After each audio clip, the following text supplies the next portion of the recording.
Hello dear students, मैं हूं मिथिलेश कुमार और आप सभी लोगों का स्वागत करता हूं उदित फार्मेसी के ऑनलाइन लर्निंग प्लेटफॉर्म पर। कैसे हैं आप सभी लोग?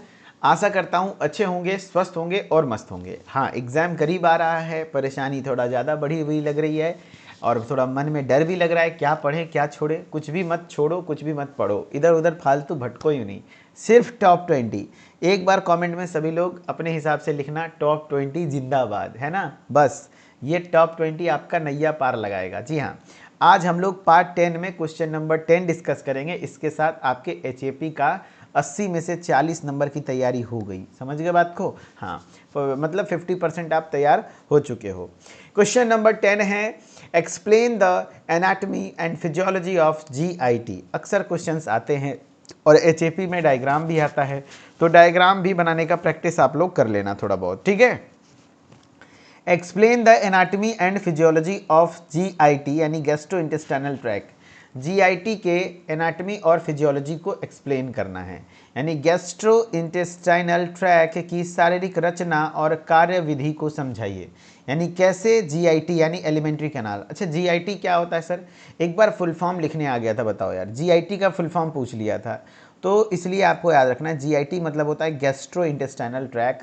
और इसको एक और क्या कहते हैं, इसी को हम लोग एलिमेंट्री कैनाल कहते हैं, इसी को हम लोग एलिमेंट्री कैनाल कहते हैं, एलिमेंट्री कैनाल कहते हैं। यानी हिंदी में कहते हैं आहार नाल, जो कि माउथ से शुरू होता है ना, माउथ से शुरू होता है, मुंह से स्टार्ट होता है और आपके एनस तक जाके ख़त्म होता है, ठीक है। यानी ये वो रास्ता है जिसके द्वारा आप खाना खाते हो, खाना डाइजेस्ट होता है, खाना बाहर निकलता है, ठीक है, उसको जीआईटी कहते हैं। तो उसके एनाटमी यानी कि बनावट, संरचना के बारे में अध्ययन करना है, फिर फिजियोलॉजी यानी फंक्शन के बारे में लिखना है।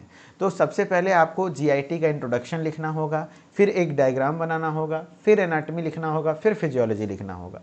डायग्राम में एक बेसिक सा डायग्राम मैं आप लोगों के लिए बहुत इजी डायग्राम लाया हूँ, वो डायग्राम आप बना देना। ये देखो, ये डायग्राम है, बहुत इजी सा डायग्राम लाया हूँ। पहले समझा देता हूँ, फिर मैं डायग्राम भी लाया हूँ, आसानी से बन जाएगा। सबसे पहले क्या होता है सर? माउथ होता है। माउथ से ही खाना खाते हैं, या फिर इसी को ओरल कैविटी कहते हैं, राइट, ओरल कैविटी कहते हैं। माउथ से खाना कहाँ जाता है सर? फेरिंग्स में जाता है। कहाँ जाता है खाना? फेरिंग्स में जाता है। फेरिंग्स क्या है तो मैंने बता रखा है, इससे बारे में कई बार ऑब्जेक्टिव आए हुए हैं कि ये कॉमन पैसेज है। बताओ किसके लिए?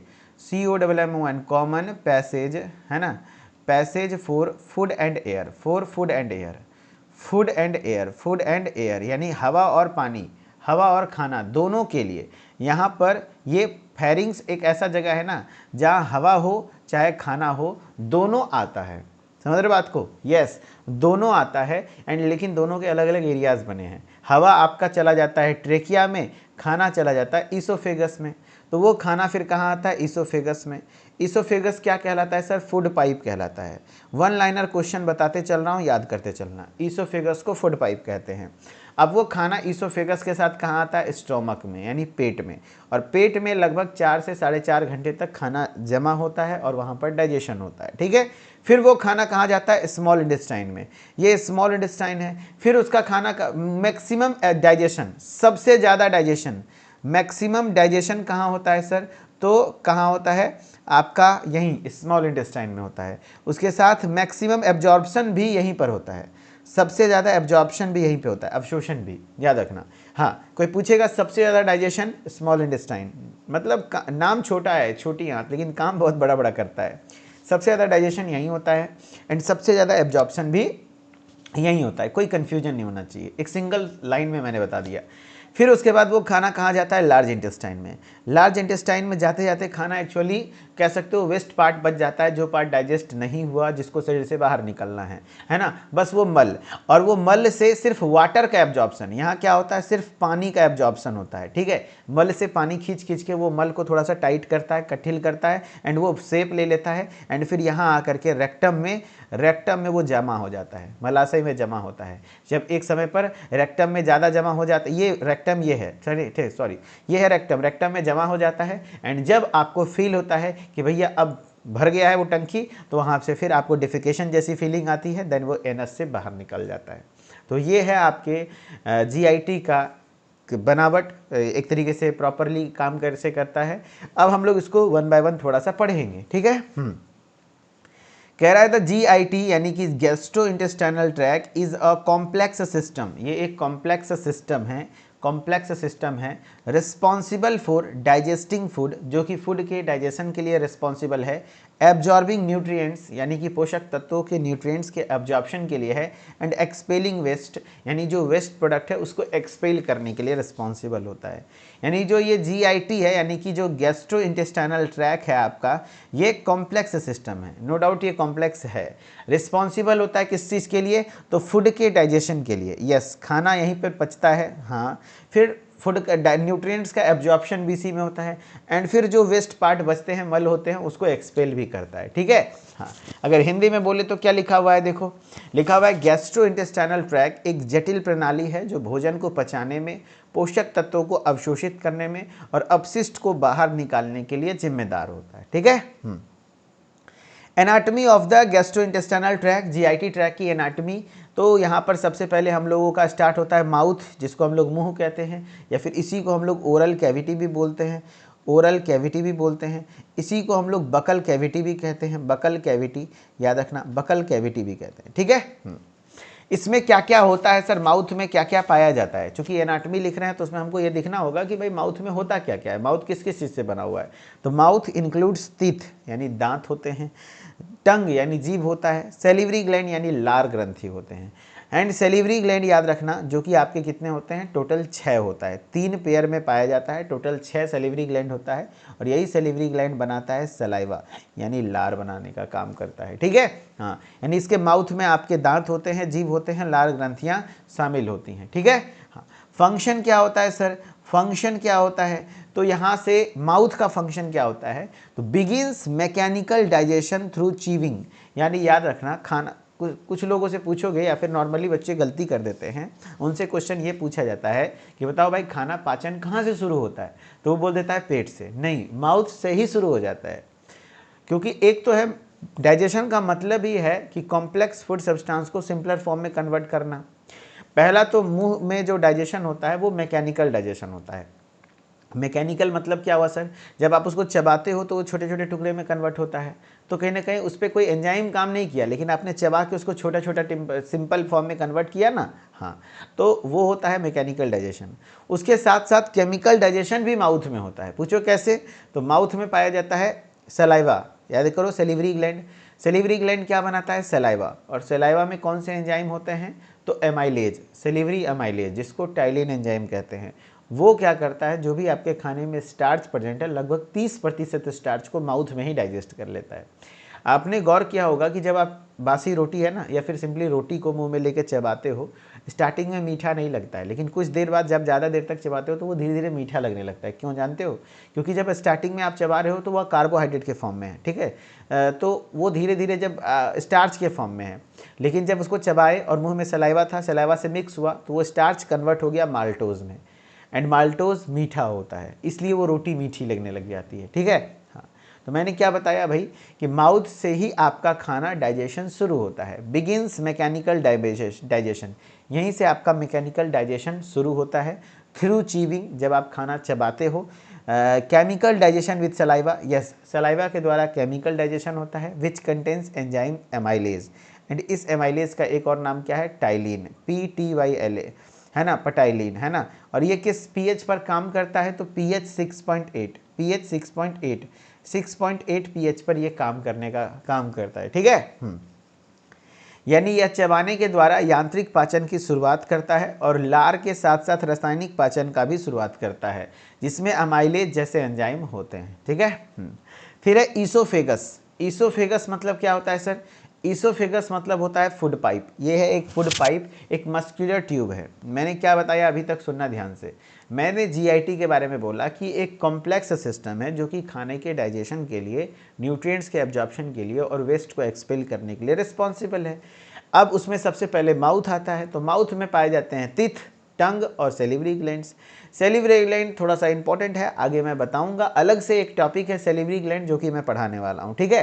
हाँ, जिसमें आपके सलाइवा आते हैं। बाकी सेलिवरी ग्लैंड 6 होते हैं, कौन कौन से, तो पैरोटिड, सबमैंडिबुलर, सबलिंगुअल, वो हम लोग अगले किसी क्वेश्चंस में पढ़ेंगे, आगे क्वेश्चंस रखा गया है उससे, ठीक है।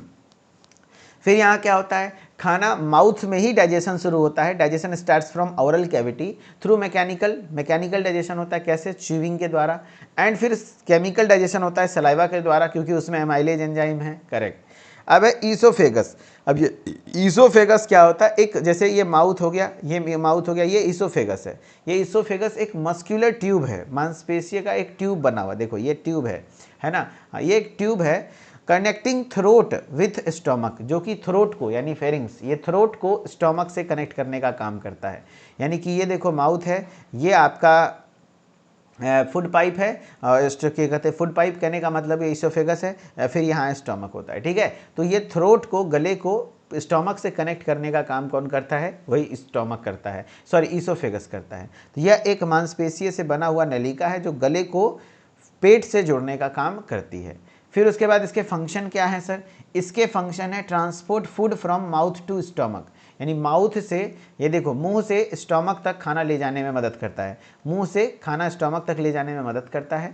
एंड याद रखना इसके वन लाइनर क्वेश्चंस बने हुए हैं। ईसोफेगस को और किस नाम से जाना जाता है? तो फूड पाइप के नाम से जाना जाता है, मैंने यहाँ लिख दिया है। ठीक है, हाँ, तो यहाँ ईसोफेगस को फूड पाइप के नाम से जाना जाता है। तो वही बोल रहा है, इसका काम है transport food from mouth to stomach via peristalsis rhythmic muscle contraction. Peristalsis movement क्या होता है सर? तो इस तरीके के मूवमेंट होते हैं, कॉन्ट्रैक्शन रिलैक्सेशन, जिससे कि खाना आगे बढ़ता है, तो उसको हम लोग पेरिस्टेल्सिस मूवमेंट कहते हैं। याद रखना आपका जो इसका ईसोफेगस में किसी प्रकार का डाइजेशन नहीं होता है, ईसोफेगस में किसी प्रकार का भी डाइजेशन नहीं होता है। ओनली ये क्या करता है? माउथ से खाना को स्टोमक तक ले जाने का मदद करता है, और वो किस मूवमेंट के द्वारा? पेरिस्टेल्सिस मूवमेंट के द्वारा। ठीक है, यह पेरिस्टेल्सिस यानी मांसपेशियों का तालमेल वाले संकुचन होते हैं, जिसके माध्यम से भोजन मुंह से पेट तक पहुंचता है। अब खाना कहाँ पहुंच गया? स्टोमक में। जैसे ये स्टोमक है, ये आपका ईसोफेगस था, अब खाना स्टोमक में आ गया। अब ये स्टोमक इज़ वेरी इंपॉर्टेंट, क्योंकि ये आपका यहाँ पर खाना लगभग 4 से 4.5 घंटे 4 to 4.5 आवर्स स्टोर होता है। एंड यहाँ पे आपके HCl सिक्रीट होते हैं, पेट में HCl सिक्रीट होता है, और ये HCl खाने को डाइजेस्ट करने में मदद करता है ना। हाँ, तो वही बोल रहा है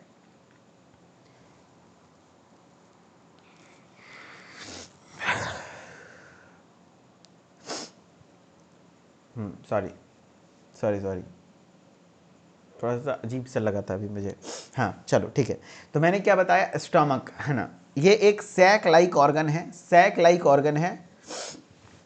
ये सैक लाइक ऑर्गन, सैक मतलब होता है एक पाउच के समान स्ट्रक्चर है, विथ अ मस्क्यूलर वॉल होते हैं। Contains the cardia fundus body pylorus, यानी आपके स्टोमक का मैं जब स्ट्रक्चर डायग्राम बनाऊं तो आपके जो पेट होता है इसके 3 हिस्से, मतलब 4 हिस्से में बांटा होता है। ये होता है कार्डियक, ये होता है, अब देखो ये होता है पाइलोरस, ये होता है बॉडी का फंड, ये बॉडी। इस तरीके से पेट को हिस्से में बांटा गया है, जिसमें आपके कार्डियक वाला पोर्शन ये है, फंडस वाला पोर्शन ये है, ये बॉडी वाला पोर्शन है, ये पाइलोरस वाला पोर्शन है। ठीक है, तो इस तरीके से आपके पाए जाते हैं। तो ये बोल रहा है एक सैक लाइक ऑर्गन है with a muscular wall, contains cardia fundus body pylorus, यानी 4 हिस्से में बांटा जाता है। 4 हिस्से में बांटा जाता है पेट को, मैंने बता दिया, ये cardiac, fundus, body, pylorus. Function क्या है सर? तो ये सिक्रीट गैस्ट्रिक जूसेस, ये गैस्ट्रिक जूसेस को सिक्रीट करता है, जिसमें कि आपके हाइड्रोक्लोरिक एसिड होते हैं, पेप्सिन होते हैं, जो कि ब्रेक डाउन करता है प्रोटीन को, जो प्रोटीन के डाइजेशन में मदद करता है। And mechanical mixing of food occurs here, and पेट में चर्निंग मूवमेंट होता है, वो चर्निंग मूवमेंट हल्का हल्का होता रहता है, जिससे कि खाना आपस में मिक्स होता है। ठीक है, इसीलिए कहा जाता है खाना खाने के बाद तुरंत से पानी भरपेट नहीं पीना चाहिए, हल्का सिप ले सकते हो, जैसे गला अटक रहा है तो थोड़ा सा पानी ले सकते हो, क्योंकि ये HCl जो है वो डाइल्यूट हो जाता है, फिर वो सही से खाने को डाइजेस्ट नहीं कर पाता। एक्चुअली प्रोटीन का डाइजेशन, जो ये प्रोटीन है ना, ये प्रोटीन का डाइजेशन यहीं स्टोमक से ही शुरू होता है, स्टोमक से ही शुरू होता है, क्योंकि यहीं पर HCl होते हैं, जो गैस्ट्रिक जूस रिलीज होती है उसमें पेप्सिन होता है, जो प्रोटीन को डाइजेस्ट करने का काम करता है। यानी यह गैस्ट्रिक जूस रिलीज करता है कौन? आपका पेट, जो स्राव करता है, जिसमें HCl होते हैं, हाइड्रोक्लोरिक एसिड होते हैं, पेप्सिन होते हैं, जो कि प्रोटीन को तोड़ने में मदद करता है। यहाँ भोजन का यांत्रिक मिश्रण भी होता है। एंड मुझे कोई बताएगा कि जो पेट में HCl रिलीज होता है उसका pH कितना होता है? उसका pH पता है कितना होता है? 1.2 to 1.8, यानी हाईली एसिडिक pH होता है। इतना pH होता है कि अगर आपके हाथ पे वो एसिड गिरा देना, ये HCl, इतना हाईली कॉन्सेंट्रेटेड एसिड, तो आपका हाथ जल जाएगा। तो फिर आपका सवाल होगा कि सर ऐसा क्यों होता है, इतना हार्ड क्यों होता है, फिर पेट क्यों नहीं जल जाता है? क्योंकि पेट में आपके अंदर में एक म्यूकस लेयर प्रेजेंट है जो कि HCl को कुछ भी नहीं होने देता है, पेट के मस्कुलर लेयर को। देखना कई बार होता है कि किसी का ये दिक्कत हो जाता है, जैसे मुझे कुछ दिन पहले तबीयत खराब हुई थी तो मुझे अल्सर हो गया था, पेप्टिक अल्सर हो गया था, पेट में घाव हो गया था। कैसे? तो वो ज़्यादा भूखे रहने की वजह से वो जो म्यूकस लेयर है वो डैमेज हो गया था और फिर HCl जाकर के मेरे स्टोमक में घाव कॉज कर दिया था, है ना। हाँ, फिर धीरे धीरे चीज़ें सही हुई, है कि नहीं। फिर दवा वगैरह मैंने लिया। तो ये सब पढ़ना है सेकेंड ईयर में आपको कि यहाँ पे कौन सी दवा चलेगी जो कि इस अल्सर को प्रोटेक्ट करेगा, कौन सी दवा चलेगी जो HCl के सिक्रेशन को रोकेगा, कौन सी दवा चलेगी जो कि आपके अल्सर को हील करेगा। ये सब चीज़ें आपको सेकेंड ईयर में मैं पढ़ाऊँगा, फार्माकोलॉजी में मैं ही पढ़ाता हूँ। बाकी थोड़ा बहुत झलक आप डेली मेडिसिन क्विज ग्रुप में देखेंगे जो कि सेंट्रल फार्मेसी के ऐप पर है, लेकिन एग्जाम के बाद ये सब चीज़ें होंगी। थोड़ा एग्जाम के टाइम पर एग्जाम पॉइंट ऑफ व्यू वाले MCQs ही मैं सेट करूँगा, ठीक है। हाँ, तो जो भी बच्चे जुड़ना चाहते हैं भाई, सेंट्रल फार्मेसी ऐप पर 15 अप्रैल से क्विज स्टार्ट हो रहा है, फटाफट से जुड़ जाइए। अभी 100 रुपीज़ का फ्लैट डिस्काउंट भी मिल रहा है, मेडिसिन के नाम से कूपन कोड है, अप्लाई कीजिए एंड वो क्विज मात्र 199 में अपना एनरोल कीजिए। 1 साल तक वहाँ डेली मेडिसिन के बारे में कुछ ना कुछ सीखते रहिए। अभी एग्जाम है तो एग्जाम ओरिएंटेड क्वेश्चन वहाँ करवाए जाएंगे, ठीक है। हाँ, अभी स्मॉल इंटेस्टाइन है ना, तो स्मॉल इंटेस्टाइन की बात करते हैं। खाना पेट से कहाँ चला गया? स्टोमक में चला गया। पेट से स्टोमक से कहाँ जाएगा खाना? स्मॉल इंटेस्टाइन में। अब स्मॉल इंटेस्टाइन को 3 हिस्से में बांटा गया है, कंपोज्ड ऑफ 3 सेक्शन। कितने सेक्शन में बांटा गया है? 3 सेक्शंस में। कौन कौन सा sir? Duodenum, jejunum and ileum. क्या क्या है सर? Duodenum, jejunum, ileum. तो ये खाना जो है ना आपका स्मॉल इंटेस्टाइन है वो 3 पार्ट्स में बटा होता है, duodenum, jejunum, ileum. It has highly folded lining with villi and microvilli. इसके अंदर काफ़ी सारे लाइनिंग्स होते हैं, माइक्रोविलाइज होते हैं, ठीक है। हाँ, तो आपके स्मॉल इंटेस्टाइन का जो डुओडेनम वाला एरिया है, जैसे ये देखो इसोफेगस है, ये स्टोमक है, फिर ये स्टोमक से जो यहाँ से इस तरीके से आता है ना, ये डुओडेनम है। फिर ठीक डुओडेनम क्या होता है? सी शेप का स्ट्रक्चर होता है, ठीक है। हाँ, फिर डुओडेनम इलियम, ठीक है। तो ये बोल रहा है स्मॉल इंटेस्टाइन 3 भागों में जुड़ी होती है, डुओडेनम, जेजुनम और इलियम। इसकी आंतरिक परत में बहुत सारी झिल्लियाँ यानी विलाई और माइक्रोविलाइज होती हैं, जिससे कि यहाँ पे सबसे बेटर एब्जॉर्प्शन भी होता है और सबसे बेटर डाइजेशन भी होता है। फंक्शन क्या है? Primary site for nutrient absorption. लिख तो दिया कि हाँ भैया एब्जॉर्प्शन के लिए प्राथमिक साइट है, मैं बोलता हूँ डाइजेशन के लिए भी है। वैसे क्वेश्चन आपसे कुछ भी पूछ दे, डाइजेशन पूछे या एब्जॉर्प्शन पूछे कि बताओ सबसे बेस्ट कहाँ होता है, सबसे ज़्यादा कहाँ होता है, सबसे मुख्य रूप से कहाँ होता है? Small intestine. Enzymes from the pancreas, bile from the liver, सब कुछ यहाँ पे आते हैं, इसलिए यहाँ डाइजेशन भी बहुत अच्छा होता है। यानी पेनक्रियाज से जो भी पेनकेटिक एंजाइम्स हैं, एमाइलेज, ट्रिप्सिन, काइमोट्रिप्सिन, ये सब आते हैं। और लीवर से जो बाइल, हाँ याद रखना, बाइल बनाने का कौन काम करता है? ये सवाल पूछा जाता है। Bile from the liver, bile मतलब पित्त, पित्त को बनाता कौन है? लीवर। स्टोर कहाँ होता है? गॉल ब्लैडर में, ठीक है। हाँ, जो कि डाइजेशन में मदद करता है। अब जब खाना स्मॉल इंटेस्टाइन में आया और पूरी तरीके से डाइजेस्ट हो गया, तो अब वो क्या खाना होगा? अब वो खाना बाहर जाएगा, है ना। हाँ, और बाहर जाएगा किसके द्वारा? लार्ज इंटेस्टाइन के द्वारा। लार्ज इंटेस्टाइन के कितने स्ट्रक्चर्स होते हैं? तो सीकम, कोलन, रेक्टम, एनस, इस तरीके से बटे होते हैं। तो देखो सीकम, कोलन, रेक्टम, एनस को मैं दिखाता हूँ आपको, मैं दिखाता हूँ। ये लार्ज इंटेस्टाइन का हिस्सा है, देखो ये लार्ज इंटेस्टाइन है। सबसे एरिया, ये वाला एरिया सीकम कहलाता है, फिर ये कोलन कहलाता है। अब कोलन भी अलग अलग पार्ट है, जैसे ऊपर की ओर चढ़ रहा है तो असेंडिंग कोलन, फिर ये ट्रांसवर्स कोलन, नीचे गिर रहा है तो क्या होता है? डिसेंडिंग कोलन, एंड ये इस तरीके से हो रहा है तो सिग्मॉइड कोलन, एंड फिर ये रेक्टम, और यहाँ से एनस से ये मल त्यागते हैं, ठीक है। तो यहाँ क्या हुआ भाई? सीकम, कोलन, रेक्टम, एनस, और कोलन में भी क्या हुआ? Ascending colon, transverse colon, descending colon, फिर सिग्मॉइड कोलन, फिर आपका रेक्टम, ठीक है। तो वही चीज़ें हैं, लार्ज इंटेस्टाइन के पार्ट में लिखा जा रहा है। देखो सीकम, कोलन, कोलन में असेंडिंग कोलन, सबसे पहले देखो ये सीकम था, फिर ये कोलन है, असेंडिंग कोलन है, फिर ये ट्रांसवर्स कोलन है, फिर ये डिसेंडिंग कोलन है। देखो है ना, ट्रांसवर्स हो गया, फिर ये डिसेंडिंग हो गया, फिर डिसेंडिंग हो गया, फिर सिग्मॉइड होता है, ये देखो फिर सिग्मॉइड होता है, इस तरीके से होता है, फिर यहाँ पे मलाशय होता है, रेक्टम होता है, एनस होता है, ठीक है। तो इस तरीके से चलने वाला है। ये वाला पार्ट सीकम होता है, मैं देखो दिखा देता हूँ। ये वाला पार्ट आपका सीकम होता है, जहाँ से स्मॉल इंटेस्टाइन जुड़ता है, ये सीकम होता है। फिर कोलन, ये पूरा कोलन ही है, लेकिन कोलन का पार्ट है, ऊपर चढ़ रहा है तो असेंडिंग, ये ट्रांसवर्स, ये नीचे गिर रहा है तो डिसेंडिंग, ये सिग्मॉइड, ये रेक्टम और ये एनस, ठीक है। हाँ, तो वही बोल रहा है कि इसमें क्या है, इसमें जो है आपको मैं बताता हूँ, देखो इसमें क्या होता है, इसमें सीकम, कोलन और रेक्टम ये सारी चीज़ें शामिल होती हैं। फंक्शन क्या है, मैंने बताया था यहाँ पर ना ही डाइजेशन होता है ना ही एब्जॉर्प्शन, बस थोड़ा बहुत पानी का एब्जॉर्प्शन होता है। क्यों? क्योंकि जो वेस्ट पार्ट बचा हुआ है उस वेस्ट पार्ट में थोड़ा लिक्विड रहता है, तो उसके एब्जॉर्प्शन को कर लेता है, पानी को एब्जॉर्ब कर लेता है बस, एंड इलेक्ट्रोलाइट्स को, फॉर्मिंग सॉलिड वेस्ट, जिससे वो सॉलिड वेस्ट यानी कि ठोस मल बनता है, ठीक है। एंड हाउसेज बेनिफिशियल बैक्टीरियाज, यहीं पर बेनिफिशियल बैक्टीरियाज भी पाए जाते हैं, that help in fermentation of undigested carbohydrate, यानी जो भी अनडाइजेस्टेड कार्बोहाइड्रेट बच गया यहाँ पे हेल्पफुल बैक्टीरियाज है जो उसको फर्मेंट कर देते हैं, जिससे हमारे शरीर में कोई नुकसान नहीं पहुँचाए, ठीक है। हाँ, ये हो गया, प्रॉपर आपने समझ लिया कि भाई डाइजेस्टिव सिस्टम का लार्ज इंटेस्टाइन से शरीर से खाना निकल गया।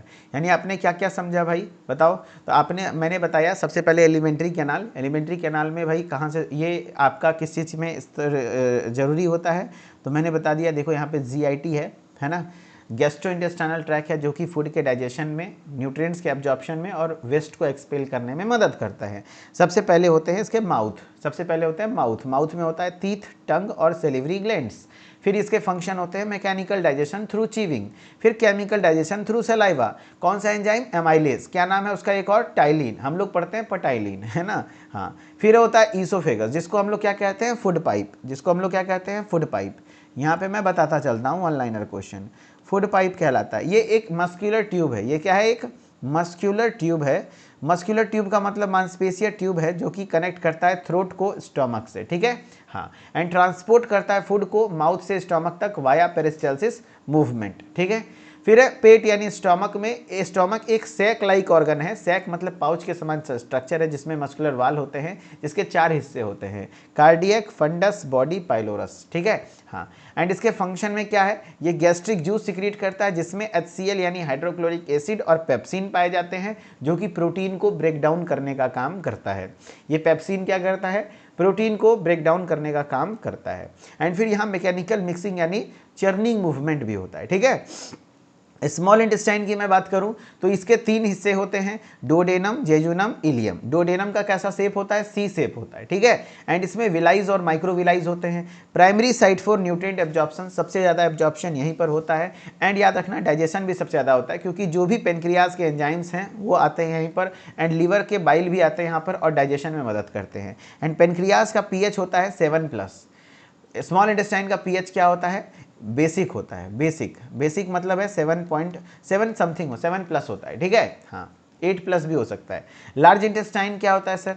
लार्ज इंटेस्टाइन मैंने बताया बड़ी आंत, जिसमें आपके 3 हिस्से होते हैं, सीकम, कोलन, रेक्टम और लास्ट पार्ट एनस, ठीक है। अब ये कोलन में, जो कोलन है ऊपर में असेंडिंग है, फिर नीचे जो इस तरीके से जा रहा है ट्रांसवर्स है, फिर डिसेंडिंग है, फिर सिग्मॉइड है, ठीक है। हाँ, ये पानी को एब्जॉर्ब करता है और इलेक्ट्रोलाइट्स को और सॉलिड वेस्ट बनाने का काम यानी मल बनाने का काम, फिसिस बनाने का काम करता है, जो कि बेनिफिशियल बैक्टीरिया को हाउसेस यानी करने में मदद करता है। वहाँ पे बेनिफिशियल बैक्टीरियाज भी होते हैं ये सीकम वाला एरिया में, जो कि फर्मेंटेशन करता है जो भी अनडाइजेस्टेड कार्बोहाइड्रेट बचे हैं, जिससे कि वो हमारे शरीर को नुकसान ना पहुंचाए, ठीक है। ये हो गया पूरा GIT। अब इसमें कुछ एक्सेसरी ऑर्गन्स भी होते हैं जो कि फूड के डाइजेशन में मदद करते हैं, जो कि जिसमें कि खाना सीधा नहीं जाता है। जैसे लीवर, क्या खाना सीधा लीवर में घुसता है? जैसे स्टमक में तो खाना आता है, स्मॉल इंटेस्टाइन में जाता है, लार्ज इंटेस्टाइन में जाता है, तो क्या खाना लीवर में जाता है? नहीं। लेकिन लीवर के बिना डाइजेशन संभव है? नहीं है। जैसे पेनक्रियाज, पेनक्रियाज में क्या खाना जाता है? नहीं। लेकिन इसके बिना संभव है? नहीं। तो जस्ट लाइक दैट कुछ एक्सेसरी ऑर्गन्स हैं जो कि हेल्पफुल ऑर्गन्स हैं डाइजेशन के लिए। तो वही हेल्पफुल ऑर्गन्स कौन कौन से होते हैं? तो लीवर होता है सबसे पहला, liver. Liver is the largest gland. Liver के बारे में 1 लाइनर क्वेश्चन मैं बोल रहा हूँ, याद रखना। ये आपका लार्जेस्ट ग्लैंड कहलाता है, largest gland of the body. 1.5 kilo वजन होता है, 1.5 kg के लमसम में वजन होता है, ठीक है। हाँ, एंड फिर लीवर क्या प्रोड्यूस करता है सर? बाइल प्रोड्यूस करता है, जो कि किस में मदद करता है? फैट के डाइजेशन में मदद करता है, यानी कि वसा के पाचन में मदद करता है। यानी कि लीवर क्या बनाता है? पित्त, पित्त का उत्पादन करता है जो कि वसा के पाचन में मदद करता है, ठीक है। हाँ, लीवर के जस्ट पीछे गॉल ब्लैडर पाया जाता है जो कि बाइल को स्टोर करता है। देखो, लीवर बाइल बनाता है, ठीक है, बाइल बनाने का काम लीवर करता है, लेकिन गॉल ब्लैडर बाइल को स्टोर करता है, प्रोड्यूस्ड बाय द लीवर, जो कि लीवर के द्वारा बनता है। ठीक है, इसीलिए देखना किसी को कोलिसिस्टोकोमी होता है, यानी गॉल ब्लैडर में स्टोन हो जाता है, गॉल ब्लैडर काट के निकाल देते हैं, तो कहते हैं ऑयली खाना नहीं खाने के लिए। क्यों? क्योंकि उसमें बाइल स्टोर हो नहीं रहा है। नियम क्या है, जब आप ऑयली खाना खाते हो तो गॉल ब्लैडर में जो बाइल स्टोर है वो होहा के निकलता है पेट में और पूरी तरीके से फैट को तोड़ देता है, जिससे आपका डाइजेस्ट हो जाता है, कोई दिक्कत नहीं है। लेकिन अगर आपके गॉल ब्लैडर में स्टोन हुआ, गॉल ब्लैडर काट के हटा दिए, अब वो बाइल स्टोर नहीं हो रहा है, बन रहा है, थोड़ा बहुत बनेगा, जैसे लीवर तो बना रहा है, लेकिन स्टोर नहीं हो रहा है। नियम यह है ना कि जो फैट आया तो होहा के कत्तन निकला और जाके डाइजेस्ट कर दिया, लेकिन अब तो वो होहा के निकलेगा नहीं, यानी बहुत सारा निकलेगा नहीं, तो इसलिए उसको अपच हो जाता है। तो जिस पेशेंट का गॉल ब्लैडर का निकला होता है काट करके, तो उसको तेल उल पचता नहीं है। लेकिन हाँ, थोड़ा बहुत अगर ऑयली थोड़ा भुजिया वुजिया खा लिया है, थोड़ा बहुत होता है ना हल्का फल्का ऑयल, तो चूंकि लीवर हल्का हल्का बाइल बनाते रहता है, तो वो सीधा स्टमक में आता है, इंटेस्टाइन में जाता है, स्मॉल इंटेस्टाइन में, तो वहाँ हल्का हल्का डाइजेशन होता है। तो इसीलिए, क्योंकि गॉल ब्लैडर स्टोर करता है बाइल को। ठीक है, हाँ। पेनक्रियाज क्या इंपॉर्टेंट है सर? पेनक्रियाज तो पेनक्रियाटिक एंजाइम्स बनाता है मेरे दोस्त, डाइजेस्टिव एंजाइम्स बनाता है, जिसमें बाइकार्बोनेट्स होते हैं जो कि स्मॉल इंटेस्टाइन में रिलीज होता है। पेनक्रियाटिक एमाइलेज, पेनक्रियाटिक एमाइलेज होते हैं, ट्रिप्सिन होता है, काइमोट्रिप्सिन होते हैं, ये सब होता है जो कि आपके खाने को पचाने में मदद करता है। फिर है सेलिवरी ग्लैंड्स, यस, माउथ में पाया जाता है ये सेलिवरी ग्लैंड, प्रोड्यूसेस सलाइवा, ये सलाइवा प्रोड्यूस करता है, जिसमें कुछ एंजाइम्स होते हैं जिसका नाम है पैटाइलिन, है ना, टाइलिन एंजाइम्स है, जो कि स्टार्च के डाइजेशन में मदद करता है, which helps in the digestion of starch. Starch को डाइजेस्ट करके किस में कन्वर्ट करता है? माल्टोज में कन्वर्ट करने का काम करता है। ठीक है, हाँ। एग्जाम में एक हल्का डायग्राम बनाना है तो इस तरीके से बना देना, ये माउथ है देखो, फिर ये एसोफेगस है, फिर ये स्टोमक है, फिर ये पेनक्रिया, ये फिर स्मॉल इंटेस्टाइन है, फिर ये लार्ज इंटेस्टाइन है, फिर ये रेक्टम है, एनस है, फिर ये लीवर है, और गॉल ब्लैडर जस्ट लीवर के नीचे देखो दिखाया गया है, एंड ये पेनक्रियाज है। मैं इसे इरेज कर देता हूँ, है ना, ताकि आपको अच्छे से दिखे ये डायग्राम। ठीक है, ये देखो, आपको इसमें मैं हाईलाइट कर देता हूँ, ये बहुत ईजी डायग्राम में बना सकते हो। माउथ, इसोफेगस आएगा तो बनाना पड़ेगा, अच्छे नंबर मिलते हैं। Stomach, small intestine, large intestine, फिर इसके बाद रेक्टम, फिर यहाँ एनस, फिर ये गॉल ब्लैडर जो कि जस्ट लीवर के नीचे है, यहाँ छोटू सा देखो, एंड फिर ये लीवर है, एंड फिर ये पेनक्रियाज है। बस इतना दिखा दोगे काम बन जाएगा। ठीक है, चलो, ये हो गए पूरे प्रॉपर कैसे काम करता है। देखो, स्ट्रक्चर, फंक्शन सब कुछ बताते चले तो एनाटॉमी फिजियोलॉजी हो गई शॉर्ट में। अब इसके क्वेश्चन के आंसर्स करके दिखाओ। मैं चैट ओपन कर रहा हूं, अब आप लोगों को आंसर्स करके दिखाने ताकि कॉन्फिडेंस बढ़े थोड़ा। चलो भैया, क्वेश्चन के आंसर करके दिखाओ, बताओ यार, एक भी क्वेश्चन गलत मत करना। The main function of the GIT track is produce hormone, क्या बात कर रहे हो, हार्मोन बनाएगा? नहीं, digest food and absorb nutrients, yes, food के डाइजेशन और न्यूट्रिएंट्स के एब्जॉर्प्शन में मदद करता है ना। Small intestine consist of, small intestine के 3 पार्ट होते हैं, डुओडेनम, जेजुनम, इलियम। तो डुओडेनम, जेजुनम, इलियम।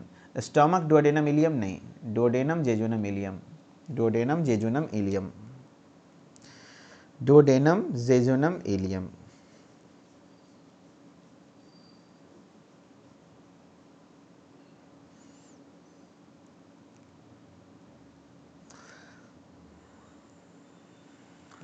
है ना, डुओडेनम, जेजुनम, इलियम, बहुत बढ़िया।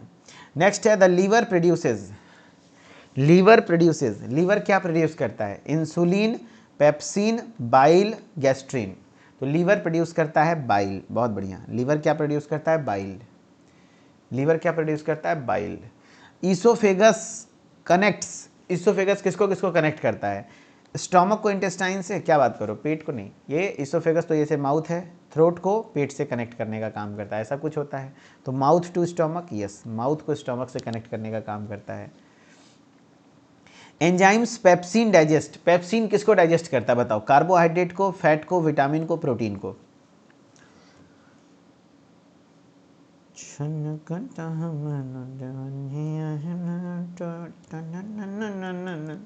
चलो भाई फटाफट जवाब दो भाई। एंजाइम पेप्सिन, यस, प्रोटीन को डाइजेस्ट करता है, बहुत बढ़िया।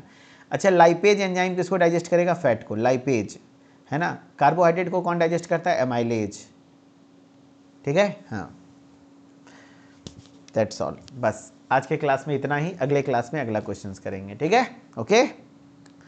तो धन्यवाद, thank you so much. I hope कि आपको क्लास अच्छी लगी होगी, चीज़ें समझ में आई होगी। मिथिलेश्वर ऑफिशियल के साथ जुड़े रहिए सारे बच्चे, ताकि आपको हर एक अपडेट मिलता रहे। एंड जो लोग क्विज ग्रुप में जुड़ना चाहते हैं, मेडिसिन क्विज ग्रुप में, सेंट्रल फार्मेसी ऐप को जाइए, प्ले स्टोर से डाउनलोड करिए एंड वहाँ पर अपना ज्वाइन कर लीजिए, ठीक है।